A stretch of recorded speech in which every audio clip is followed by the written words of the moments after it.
that. That's that, man. That's enough so of yeah, that New Two Married good. Okay, all right. New Two Married good. Ready Player One looked really good. It's excellent. It's too long though. Like it started. I hate that. I went into like Lord of the Rings area a little bit where I was like, and it's going still. Here's the we're still going. That's not a good sign when you're literally going like, okay, it's ending. I don't know when. I have 2 hours and 22 minutes long. Oh, and it felt like that, eh? It 3/4 through because it has a very slow like start up at the beginning. So, I mean, we talked about this too, and are we rolling? Yeah, we're rolling. Oh, hey, we're rolling. Hey, what's up? I'm Ken. And I'm Chris. Now stop interrupting us. We're talking about Ready Player One. Yeah. God damn it. Jeez, we'll get to the Marvel stuff eventually. Camcast. Geek Pants. Oh, you got more? Camcast. Now it's in order. Okay. Now All it's right. in order. Okay. Yeah, so, well, I find it, like, funny, because some movies, well, like, okay, like, Civil War is another one. 2 hours and 20 minutes. Or, like, is there 2 hours and 30, actually? Was it that long? It's 7 minutes less than Batman v Superman. Yep, 2 hours 27 minutes. Yeah. Apparently, Infinity War is gonna be like 2 hours 40. Yeah, but okay, so you watch Civil War, those don't feel long, and they never once, at no point in time was I going like, "Are we done yet?" Yeah. You know. But then in what was one that really dragged? I'm trying to remember one in recent memory. Spectre was one. Spectre dragged. Yeah. That definitely dragged. Yeah, well, because that was, man, I wanted to love that movie. I don't want to get too much into that one. That one I don't, because we're going to talk eventually, about the Daniel Craig Bond series. Coming off of Skyfall with the whole creative team. And that's another one. 2 hours, 2.5 hours. Yeah. And at no point in time was I like, Jesus fucking Christ, how long is this movie? And even towards the end, I was still just like, I kind of want this to end. And then when it did finally end, I was like, yeah. Can I watch this again right now? Yeah. I had no problem with the movie being long. Yeah, as long as it's good. Yeah, it's got to be edited properly, you know? Yeah. Like, sometimes, like, that doesn't really need to be in there. Speaking of long, this is part 1 of possibly 3 parts for the Marvel Phase 3. Of the cinematic universe. That's right. I feel like this. Cinematic universe. We've got a million movies in Phase 3. There you go. Every once in a while, bust out in song. I like it. Because I watched The Greatest Showman with Hugh Jackman. Oh. And I was just like, wouldn't it be great if the world just broke into song? Just broke out into song. Every time someone says stuff like that, or we talk about like fucking musicals and shit, I always flash back to a Saturday Night Live skit where it's in like West Side Story, and Norm Macdonald is literally the only one, and like so they'll start busting out in songs. It's like, hey, what? I remember that. Bust out in songs now? Oh yeah, I guess we should start singing. I don't even know the words to these songs. What the hell is going on here? And it's, because it's Norm Macdonald, so it's hilarious. That would have been a great Saturday Night Live movie. I would have watched that for 2 the whole hours. Time, he's the a only musical. one. And then the movie ends with him finally dancing and stuff, and everyone's like, what the fuck are you doing? And everyone's just like, oh my god, what is wrong with you? That would have been a great movie. Yeah, so. But no, we got It's Pat instead. Although, yes, we are talking about part 1 of Phase 3 of Marvel Cinematic Universe. Yep. We made an error, so we've got to talk about Ant-Man. Ant-Man. Which was actually the end of the Phase 2. Right. Which makes no sense. And we were talking about this before we did our Phase 2 episode. It was like, it's got to end with Age of Ultron. It's Avengers. But nope. Why did it end with Ant-Man? No, it ended with Ant-Man. So we forgot, and that's how you know we're human, right? We didn't really forget. We just didn't see him. Oh! As a guy that routinely gets that as a hype joke, yes, I'm frankly disappointed in you. What? Frankly. You're just a short guy. He's Ant-Man, man. But I get that joke all the time. I didn't see you there. Especially from people that are like a couple inches taller. I'm like, okay. God, I laughed at your song and dance. You can't laugh at my great dad jokes.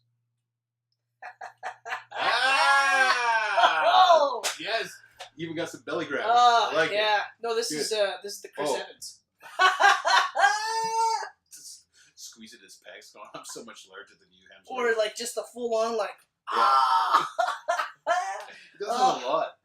Like almost every time thing you see I've him laughing, seen, it's either like the model pose or just full on like laugh out loud, belly laugh, or this one. Yeah, it's great. But all jokes aside, love Chris Evans. Mad love Chris Evans. Keep talking, man, because I just realized I don't got the lights on. So the lighting is terrible. We may have to redo the beginning. No, we're gonna keep going. Oh yeah, we're gonna keep going. I mean, I've watched these shows where people are like, I gotta go take a shit, and then they keep rolling. Oh.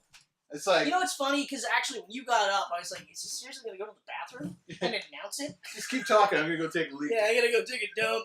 I don't know how long I'm going to be. That's got to look better now. Clearly. Because I was like, it's getting kind of dark in here. I was actually thinking to myself, it's a little dark, but whatever. I mean, the sun's going to last at least another hour. That's right. So, Ant-Man. Yeah. Right. Seminal classic. Now, Ant-Man is a weird movie because that was in production longer than Iron Man. I was going to say, like, that's the longest Iron Man didn't Marvel even exist. movie that had been in production. Yeah. And then ended up not even showing up until the end of Phase 2.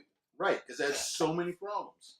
Yeah. And, like, I don't know if it had problems, but Edgar Wright was the original director attached. It had problems. Him and Marvel just weren't clicking. Yeah. Well, first of all, it took forever to come out. Yeah. Like, and again, like, okay, so for me, I honestly could give no fucks about this movie at all. Like, you were crazy for, like, oh, yeah, it's got, what, I just immediately forgot his name, James Edgar? Edgar Wright. Edgar Wright. I don't know what James is. James Edgar. I don't know. Feels like he should have a James in there. He's British, right? Yeah. So why wouldn't he have James Edgar Wright the fourth? He's Yeah, never going to be bit. on this show. I can tell you that right now. No. We'll get Nick Cage before we get him. And that's Kilmer. fine with me. We'll get Val Kilmer That's fine before with we get him. Anyway. Love you, Val. A lot, actually. Yeah. You weren't my favorite Batman, but you weren't my least favorite, so there's that. Because we still want to do that. We still you were amazing in Heat. You were amazing in Heat. You saw him in Heat? You didn't see him in Heat? I saw Heat. Okay. In Heat. So you've seen him in Heat. In Heat. Did you see him in Heat? Yeah? Didn't you? I saw Heat.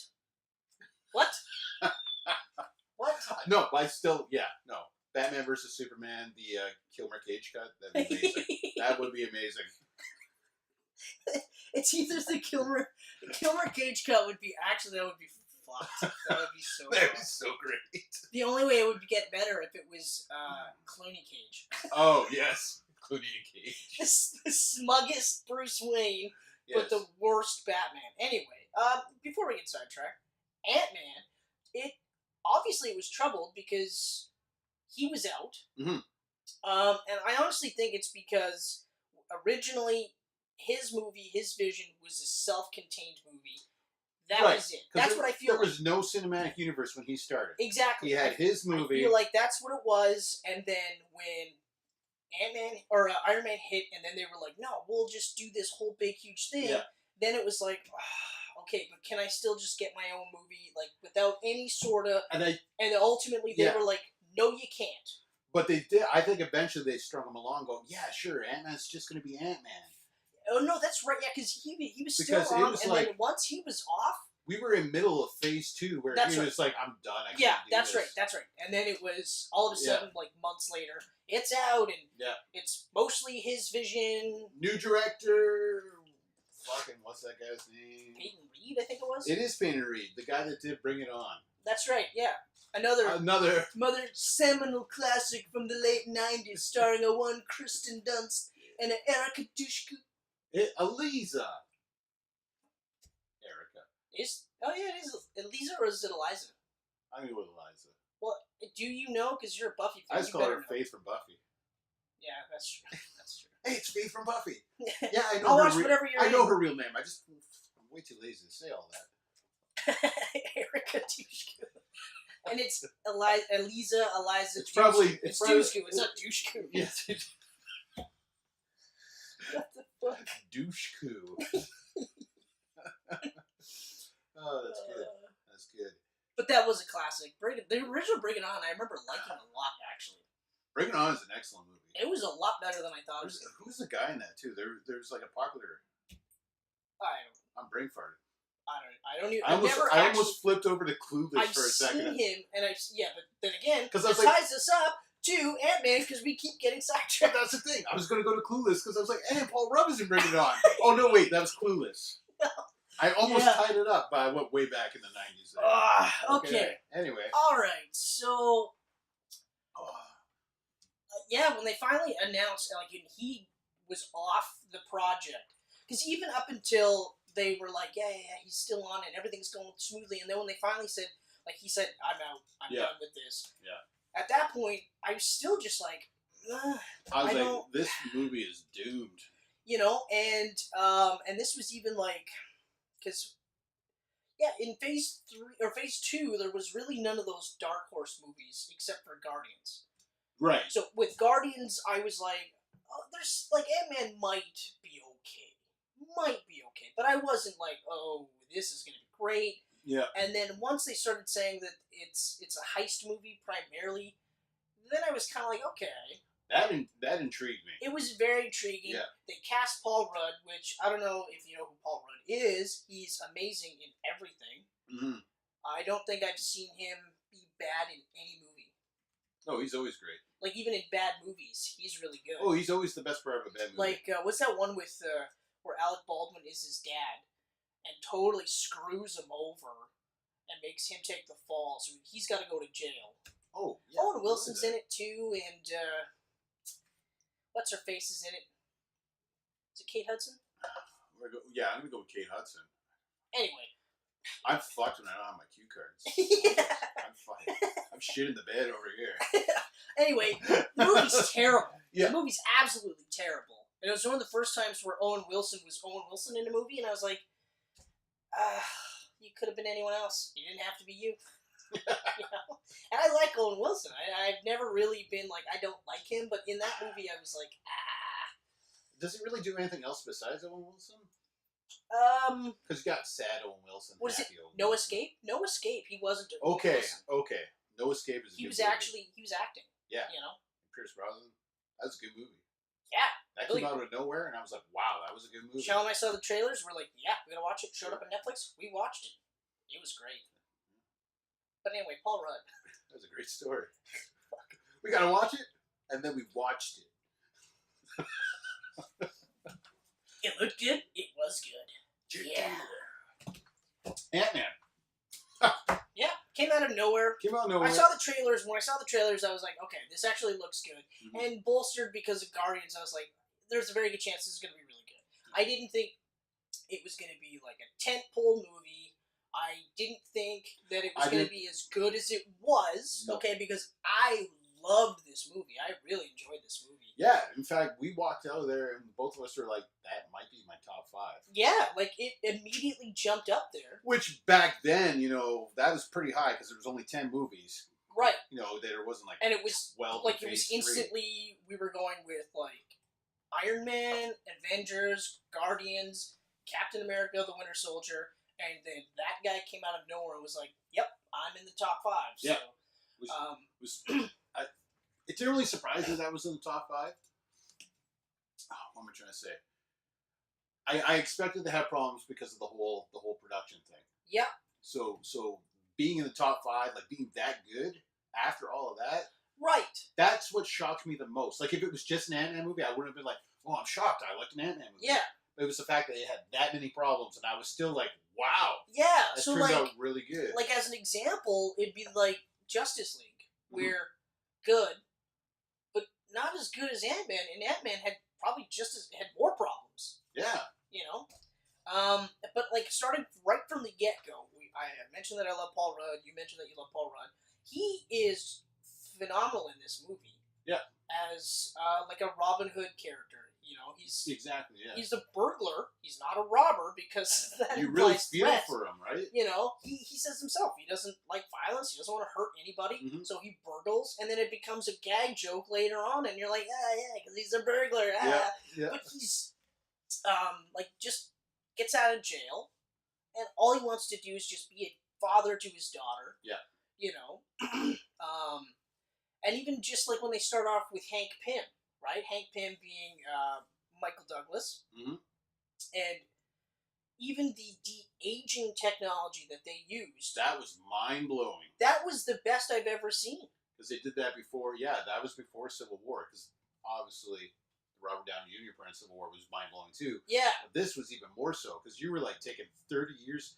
Like Tron Legacy tried it with Jeff Bridges, and you could tell it was CG. You could tell. Like it was like, it's good, cool, but I know that's fake. Exactly. Whereas this one, if you didn't know that Kirk Douglas was 1,000,000 years old, you would think that he, actually looks pretty good for his age. For sure. Like, whoa. Yeah. You know, and they had that whole thing, which I liked. I liked that they had Hank Pym as the original Ant-Man behind enemy lines as, like, the second coming of Captain America. I thought that was really cool. Yeah. I liked that you had the slime ball who wanted to weaponize it. Peggy and Howard Stark, the precursor to S.H.I.E.L.D. I thought that was really cool. That was really cool. Very cool. You know, like, I remember just being like, whoa, this is awesome that they did that. And then just having, because of the weaponization thing, having, and they mentioned his wife. Yes. They mentioned his wife, Janet, and alluded to her also being a partner with him. So we're like, within 5 minutes, I've geeked out really hard for a character I could give two fucks about. Like in the comic books, literally, he was a character that I was familiar with because we're geeks and we have to know every inch of every single character. That's why I know Charlie 27 is part of the original Guardians of the Galaxy, even though I've never read any of those books. Yeah. Have no desire to read any of those I books. unfortunately knew that too. You know, but like... But isn't it funny, like, how much of a difference movies make in, like, just making you, like, holy shit? Because that first 5 minutes you were geeking out. Right? Yeah. Now, if that was a comic that you're reading, would you be geeking out as hard? I wouldn't have read it. Right. I would have just... And even if I did read it, I would be like, unless whatever. It was like Bendis and Malieve doing an Ant-Man. Right. If it was a creator bringing you in. You know, or Morrison and Frank Quietly, and this was going to be their crazy take on Ant-Man. But even exploring the quantum dimension, I would have been like, okay. Like, they got Robert Kirkman to do fucking Ant-Man when he was at Marvel. And I'm a huge Invincible fan, and I still didn't give a fuck about Ant-Man. Yeah. So... You know?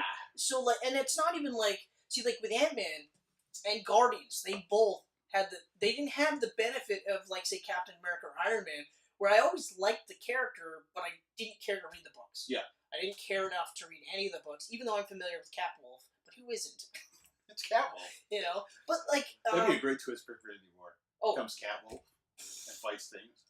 What? Everyone would just be like, you'd get half the crowd going, fucking Catwolf! Yeah. The rest of the crowd that aren't nerds are going to be like, what the Captain America just became a werewolf. What the? And he still has a shield? What does he need that for? What the fuck's going to happen next? There's going to be a big fat head floating around. Oh, there he is. MODOK? It's MODOK. What's MODOK? What does MODOK even stand for? Yeah, exactly. It doesn't matter what MODOK stands for. That's right. Nicolas Cage would actually play good MODOK. Yeah. Yeah, he would. Just a giant head. Just a giant with that giant, like, widow's peak that he's rocking. Oh, a giant Nick Cage head just floating around. Oh.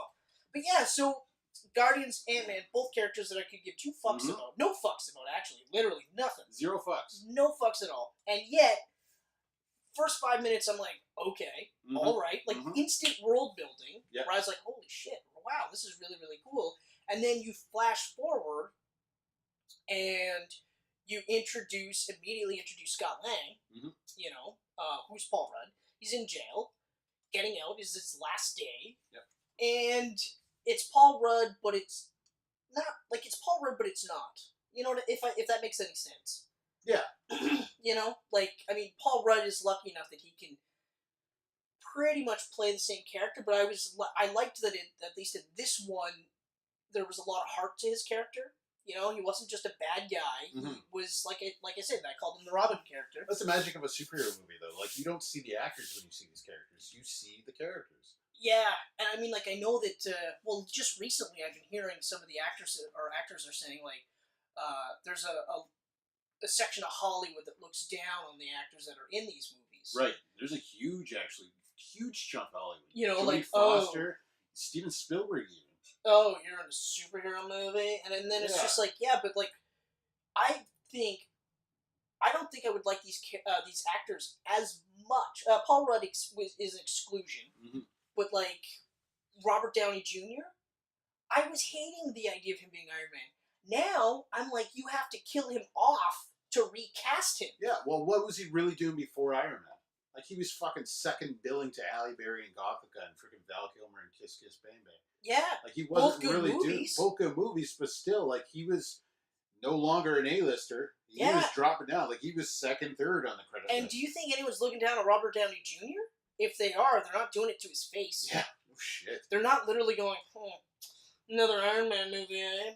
Not bad, you know, considering in 10 years now he's the Godfather of Marvel, apparently. Like, that's his actual nickname. And is he, like, the highest paid actor in Hollywood right now? Oh, I guarantee it. I think it's probably him and The Rock that are neck and neck, and I bet you The Rock is probably looked down upon because he's doing essentially superhero movies. He was looked down upon. He was screwed in the beginning.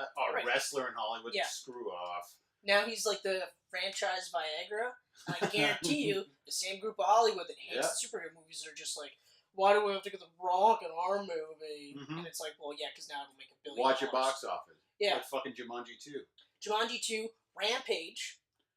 That was actually a lot of fun. That looked like it was a lot of fun. I watched it last week. It's a lot of fun. It looks like it's a lot of fun. Yeah. It looks like it plays itself just seriously enough. It knows exactly what it is, and it's not trying to be anything else. Exactly. Like, I don't think you walk out of the movie going like, Yeah. Well, that was a disappointment. Yeah, that's the voice for that, eh? I'm not happy with these turn of events. That's Dwayne Johnson. The boulder? Is that... Oh, The Rock. My mistake. Yes. Jesus Christ. But yeah, so... Anyway, so like I was saying, so... Having Paul Rudd as Ant-Man was a smart move. Very smart. Having Michael Douglas, as Hank Pym, smart move. Even Evangeline Lilly, as Wanda. I crush hard on Evangeline. I did not know that, but I think everyone has. I mean, I never watched Lost, but I knew she was. I'm telling you right now, Lost is a really great show, but I don't own it because it's a great show. You know what I mean? I think you do. Okay. Don't even try to tell me that you're totally motivated by your boner. You're not. Okay. You're not. I have two heads. And your thinking head. This head. I'll say this head, because you never know. So there are some days where even I'm thinking, like, straight through the penis. Anyway. Yeah. So. That got weird. I mean, but then, okay, so you got the world building. Yes. And the Darren Cross character. Right. You know. And that guy's a great actor. I actually really like him. What's his name? Corey Stoll. I like him. I always forget his name, but whenever he pops in, someone like, oh, yeah, the bald guy. Yeah, that guy. I never remember your name, but you're so damn good.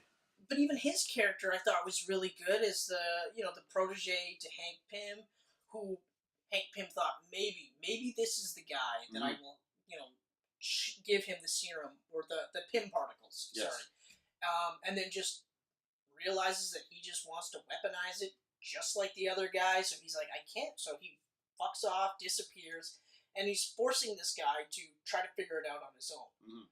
And of course, Evangeline Lilly is the daughter, Wanda, so she's estranged from her dad because she doesn't know the whole story, and we don't know the whole story that happened with her mom, his wife. How she disappeared. She just thinks it's his fault, and that's it.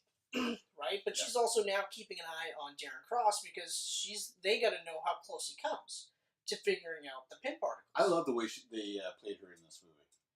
Yeah, you know what? Like she looks like this businesswoman, but then she kicks fucking ass. Well, because she's saying like we don't need him, and through the training montage, you realize she's been training. Oh, yeah. She's been training the entire time, and it's not to train Scott Lang or anyone else. It's No. for her to be the Ant-Woman, I guess, was the goal, right? Because she's like, well, no, I'm with this. This is my dad's thing, and I want to make sure that it doesn't turn out bad or become weaponized and stuff. But even the Yellow Jacket, the design for the costumes were great. You know, I liked Ant-Man's design because it was new school, old school, but without any sort of ultimization. Mm-hmm. You know what I mean? Like, it was just, it looked cool. Like, even when Scott Lang breaks into the house, right? And the whole sequence there is really cool, and I'll touch upon that really quickly in a minute or so. But even he just goes, it's like motorcycle gear. Yeah. You know? Yeah. But he steals it anyway because, like he says, like, what? Why was this locked up, right? But, okay, so, like, he gets out of jail. We meet Luis Pena, who is amazing. That's his name, right? Pena? Luis Pena? Michael Pena. Luis was his name that's in his the name movie. in the movie. He is great. Oh, he's hilarious. But in this movie, I was just like, oh my god. Like, when he does that, I heard it from this person who heard it from that person. Yeah. That whole sequence is... That was, you know what? That was the perfect way to do comedy in a Marvel movie. Yeah, so exactly. Because it was so good. Just good. And it was that part, you know, sure, later on it happens again, but it was just like... And I love that he's going, and then he's saying the chick's line as she's saying, you know, but it's his coming voice, out of her mouth. Yeah. And it was just so great. Like, even the cast of characters that you get introduced to, the Russian, T-Pain, or T.I.? It's T-Pain. I think it might be T.I. Anyway, so, like, you know eventually that he's going to have to do the heist. Yeah. You know he's going to have to do the heist. But you feel for him when he's working at Baskin Robbins, and you're just like, oh my god, this is terrible. But all he wants to do is just be on the straight and narrow for his wife, or for his daughter. For his daughter. You know. I guess his wife, too, because he does still love her. Yeah. Even though she's... Staying that douchey cop. He starts off douchey. He gets better. And you see why, though. Oh, for sure. I mean, you know, like, you get it. Like, in his eyes, Scott Lang would be a huge loser. That's right. Yeah. You know, and I mean, he is kind of a huge loser he's this, like, electrical engineer, this genius, and he did time, you know, and now he's out, and he can't really be hired because he's got a record, which is an interesting catch-22. Stay on the straight and narrow, we're not going to hire you. You got a record. But don't go back into jail. Okay, fine, go back to jail. You know? Anyway, social commentary aside, don't go to jail because it'll fuck your life up. But yeah, so Michael Pena is great in this movie. But the suit's great. The Yellow Jacket suit I thought was awesome. Yeah. At first I was kind of like, At first I did the same thing, but in action... of course he's got the same powers. In action, it's that same whole thing where Marvel movies, the bad guy has to be the Dark Mirror. Right. You know, it can't just be anyone else. It's got to be a Dark Mirror. Eventually they're going to run out of Dark Mirrors. Oh, yeah. You know? But we'll see what happens. But in this case, like, but it was good. Worked. Yellow Jacket was good, and it was the way they shot the fights too, like with you know, random objects getting blown out of proportion, and the ant. The giant ant. Like, the Thomas the Tank Engine. The Tank Engine. I like how the fight scenes were really cool in that it was a standard good guy bad guy fight scene elevated because they're fighting on a toy train set. Yeah. And then they're fighting in real life, but then they're back onto other things. And I love the way they shot it too. It was like it's all epic and stuff, and then it cuts away to like what we would see. And it's nothing. Like when he first puts the suit on and figures it out, so he falls out of the building completely, hits the car roof, and it's just this thud, this little, like almost a puncture hole, and the guy's just like, "What?" But you know.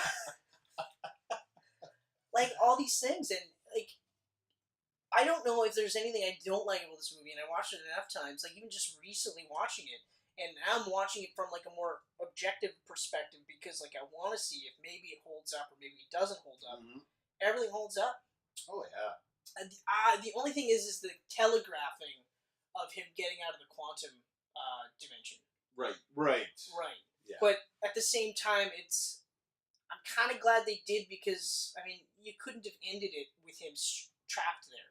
No. You know, you had now that you know where the second movie's going, I guess you could have left him there. You could have, but... But then he wouldn't have been available a weird ending. For Civil War. Yeah, and that's it, too. Like, you know, he wouldn't have been in Civil War. Plus, it's a weird ending because you really root for him. Oh, yeah. You want him. like, you know what one of my favorite parts is when, he's talking with his ex-wife, and he got his daughter that horrifyingly ugly rabbit thing, and she loves it. Yeah. She thinks it's the greatest thing ever, and, like, his wife just literally goes, just be the man that your daughter, that she already thinks you are. Yeah. And I'm like, man, that is awesome. Yeah, like, that's really such a great line, because, and this actress, the young actress who plays her, is young. The daughter, yeah, for sure. And is so good at making it seem like she really loves him as if that was her dad. Yeah. There's none of that, there's no, like, wall because it's like, yeah, you're a stranger. She's literally like, she gets it. And her name is Casey, too, right? In real life? In the movie? In the movie, it's Cassie. Cassie, yeah. Right. So it's kind of cool, though, because they kind of set it up so, like, she could potentially become the next Ant-Man in, like, Phase 4 or 5, yeah, whatever they're called. They've got that potential there. Yeah. But, like, but yeah, it's just something as simple as that. So then when, he returns the suit. Oh, that's right. That's what I want to talk about. What I loved was the initial reaction when, he's like, yeah, let's do it. Mm-hmm. Let's do this heist. And then he does that quick little flip over the fence, and everyone in the van is just like, whoa, okay. Because they're like, yeah, he's a burglar or whatever. Yeah. He's supposed to be really, really good. Then they see that one move, and then they're just like, and then we're doing the same thing. Yeah. Because we're like, well, it's Paul Rudd.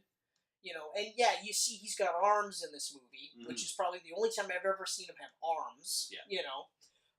But then he does that move, climbs up there, gets in there, does the whole sequence where he takes down that archaic, virtually impenetrable safe door. Yeah.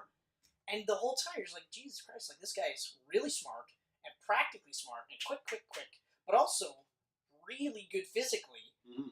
And then it just kind of takes off from there. Like, I love that he returns the suit, gets arrested. Yeah. Yeah. And then he literally goes, I was returning something I stole earlier. Ah, fuck. That doesn't work. And the way they use the ants I thought was really cool. Like, covering up the security camera so that they don't really know Hank Pym is ever there. It's just his lawyer. That's one of the saddest deaths in all the Marvel movies was Anthony. Oh, I know. When Anthony died, I was like, oh my God, Anthony! When he gave him the name, I was like, that's awesome. Anthony? The only thing, though, is I watched it on Netflix last night, and I had the subtitles on because it was late at night. And it actually has AMT and then THONI, or Y is the spelling for it. And I was like, that's dumb, Netflix. It's Anthony. Yeah, it's Anthony. But yeah, as soon as he said Anthony, I was like, that is great. That is great. Genius. Yeah. And then, of course, during the sabotage part of the movie, and you see it, and it's so brutal, because it's a fucking ant. You feel for him. I really felt for Anthony. I did not want him to die. No. And I didn't realize, when he did die, I was like, yeah, it's a hero's death. Yeah. But I didn't want him to die. He didn't have to die. Fuck him. Fuck him is what they say. So there you go, Ant-Man. You made me feel for an ant. Named Anthony. Yeah, but and I liked that they did really make it a heist movie. Hey, what are we doing? We just finished talking about Ant-Man. Did we? We did. Wow. Oh, wait. Seminal classic Ant-Man. / heist movie. We talked about Anthony. Yes. It's a heist movie. Wow. Good heist movie. Everyone's great in that movie, right? Great movie. Oh, wow. Ant-Man. Okay. Ant-Man. The end of Cinematic Universe Phase 1, or Phase 2. Phase 2, right. Marvel Cinematic Universe Because we Phase fucked up 2. before. No, we didn't, did we? We fucked up before because we didn't make part of our Phase 2 episode. Oh, yeah, that's right. We're like, totally we'll forgot. kick it off with our Phase 3 episode. Wow. Fucked up on that by not completing that. But wait, it did happen. That's right. Because we're here. That's right. And that's Ant-Man. And by fucked up, you mean our writers fucked up. Yeah. We just read this shit off cue cards. Fuck those guys. Our writers are terrible. That's what we get for hiring them. All right, Justice so League crew. next up on the list,